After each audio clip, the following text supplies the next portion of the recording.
आपको जहाँ भी दिखेगा धूप में डटे हुए इंसान, आप समझ जाइएगा कि वो मुकेश सहनी का सिपाही होगा। इस वक्त हमारी मौजूदगी कलवाही प्रखंड क्षेत्र अंतर्गत लोहा में, और इस वक्त आप देख सकते हैं पीछे सभी लोग इंतजार कर रहे हैं सन ऑफ मल्लाह के नाम से मशहूर मुकेश सहनी के आगमन को लेकर। पर देखिए धूप इतना है लेकिन फिर भी यहाँ पर सभी लोग एकजुट हैं और उनके आगमन को लेकर के पूरी तरह उत्साहित हैं। और बता दें कि बेनीपट्टी प्रखंड क्षेत्र अंतर्गत नागदा बलैन में इस प्रकार से कमला पूजनोत्सव का कार्यक्रम चल रहा है।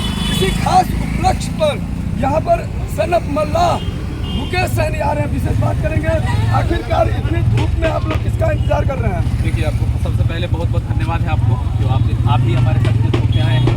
और आप देख सकते हैं जितने भी भाई लोग हैं हमारे, तो ये संघर्ष हम अपने नेता से ही थे।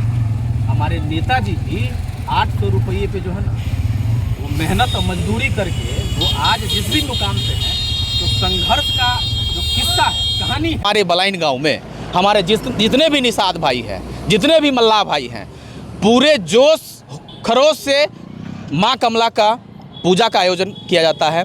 और उस पूजा के आयोजन में हर बार निषादों के आदर्श, निषादों के आन मान शान आदरणीय श्री मुकेश सहनी जी आते हैं और सभी निषादों का हौसला, नेताजी यहाँ से घुसेंगे, आपको महसूस हो जाएगा कि मुकेश सहनी का आगमन हो चुका है। साथ ही चलेंगे और उन्हीं के स्वागत के लिए हम लोग बाहर अभी यहाँ लोहा में आए हुए हैं और उनको यहाँ से रिसीव करके हम लोग माँ कमला के स्थान में लेके चलेंगे। मेरा नाम रोशन सहनी हुआ, हम वीआईपी पार्टी में प्रदेश अध्यक्ष हुए अति पिछड़ा प्रकोष्ठ के। बात है कि हमारी समाज के नेता हैं और ये कमला पूजा के उपलक्ष्य में ये 3 बार से आ रहे हैं और जहाँ जहाँ कमला पूजा में हो तो वह बुलाया जाता है मधुबनी के, वो जरूर आते हैं यहाँ। मेरा नाम अधिक लाल सहनी है, वीआईपी की युवा जिला अध्यक्ष। सम्राट चौधरी यहाँ पर मुख्यमंत्री बने हैं, उसको लेकर के क्या आप लोग के दिल में है? देखिए सर्वप्रथम आपको एक चीज़ बताएंगे, एक चीज़ से अवगत कराएंगे। आप शायद यहाँ पे आप भी इस चीज़ को रूबरू जान रहे होंगे। सम्राट चौधरी जो है ना, ये आपको भी पता है आज के समय में उनका जो चयन हुआ है, नीतीश कुमार जी को जिस तरह से गद्दी से उठा के इनको जो है सेलेक्ट करके बैठा दिया गया है, तो ये भाजपा का कल्चर और चरित्र ये पहले से रहा है। वो उनके साथ जो जाएगा, वो एक समय आएगा कि अजगर के भांति वो उनको क्या करता है, निगल जाता है। क्या लगता है नीतीश कुमार की खुद की सहमति नहीं थी राज्यसभा जाने को लेकर? नहीं, एकदम नहीं थी, एकदम नहीं थी। नीतीश कोई ऐसा होगा जो 4 महीने के लिए मुख्यमंत्री, मैं आज दावे ठोक के कह रहा हूँ, आदरणीय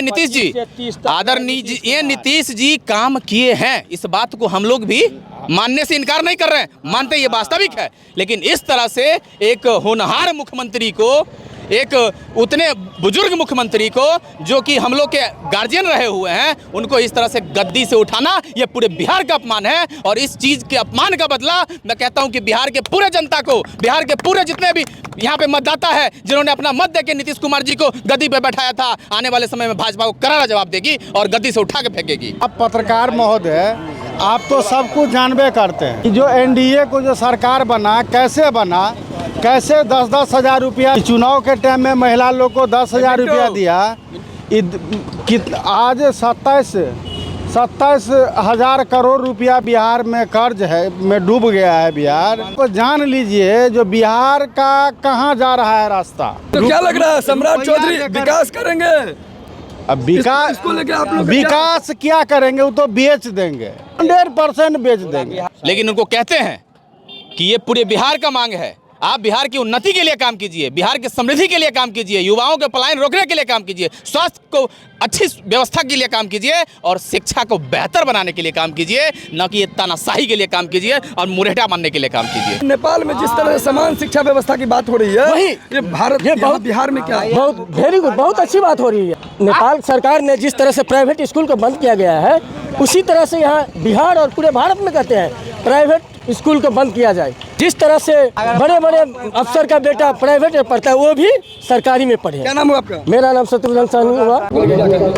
देखिए, अभी ये सरकार से तो उम्मीद मत कीजिए, क्योंकि ये सरकार जो है, आप सम्राट चौधरी के बारे में जानते ही होंगे कि वो किस तरीके से लोग हैं, किस तरीके से काम किए हैं। अभी इनसे आप कोई उम्मीद मत कीजिए। इनके जितने भी लोग हैं गुंडा है और ये लोग समाज में जो है, समाज में शांति नहीं चाहते, समाज में अशांति चाहिए। बिहार में जिस तरीके से शराबबंदी का कानून है, उसको लेकर लगातार आप आवाज क्या मांग कर रहे हैं वर्तमान सरकार सरकार से? नहीं, हमारी मांग कुछ नहीं है। सरकार को समीक्षा करने की आवश्यकता है। जो सरकार ने जो कानून बनाया कि शराबबंदी रहे राज्य में, तो ये तो कानून अच्छा है।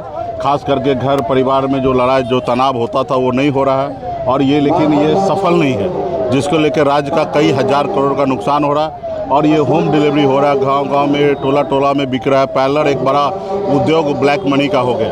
तो इसके लिए सरकार को समीक्षा करने की आवश्यकता है, और सरकार समीक्षा करके निर्णय ले कि करना क्या चाहिए। और अगर ये तो है कि शराबबंदी जो है वो जनहित में है, काफ़ी सालों से प्रयास कर रहे लेकिन सफल नहीं हो रहे, तो सरकार को अपने गिरेबान में झांक कर इसको सफल बनाने वाला काम करना चाहिए। जैसे लालू प्रसाद यादव भी बिहार के लीडर बने, वैसे निषाद मल्ला का बेटा भी बिहार का लीडर बने, हम ऐसा चाहते हैं।